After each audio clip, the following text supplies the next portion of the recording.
Here we see the precarious condition of the embodied soul. The Bhagavad Gita gives us this illustration to help us understand in more detail the relationship between the body and the soul. The horses are the senses: sight, smell, taste, touch, and hearing. The reins are the mind. The driver is the intelligence, and the passenger is the soul. In most cases, the soul does not control the intelligence, which in turn becomes bewildered, cannot firmly guide the mind. The mind, like the slackened reins, does not control the senses, which become wild. This is happening to us every day when the senses are irresistibly drawn to the sense objects. Thus, the soul is forced into dangerous and unpredictable states of consciousness.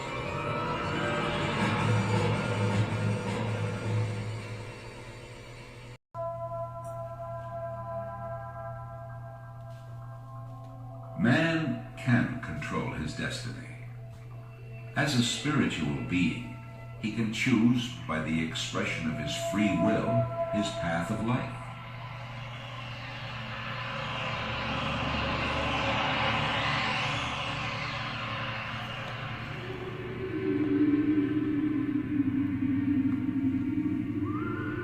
If he chooses to descend the staircase in pursuit of temporary and flickering objects of the senses, external forces take control of him, and his free will becomes severely restricted. He comes under the law of karma.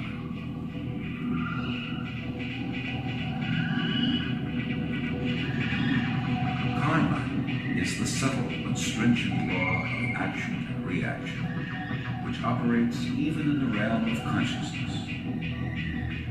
Under that law, the consciousness of one on the downward path degenerates to become like that of an animal. Such a person reincarnates after death into lower than human life forms.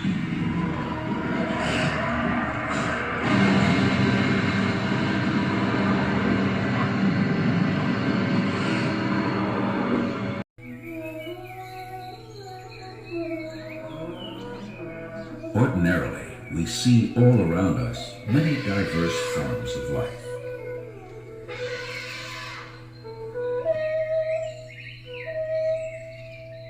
However, a person on the spiritual path sees the soul, not the body, as the real self of every living being.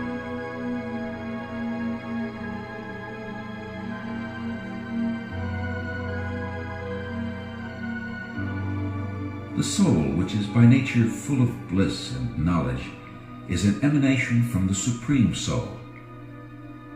Present along with the soul, the Supreme Soul becomes visible to the eyes of a sage.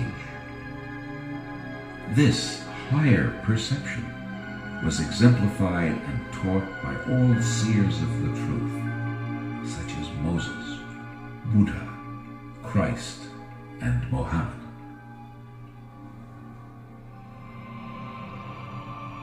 The sage, who thus is freed from physical repulsion and attraction, sees all living beings with equal vision and becomes a genuine lover of the universe.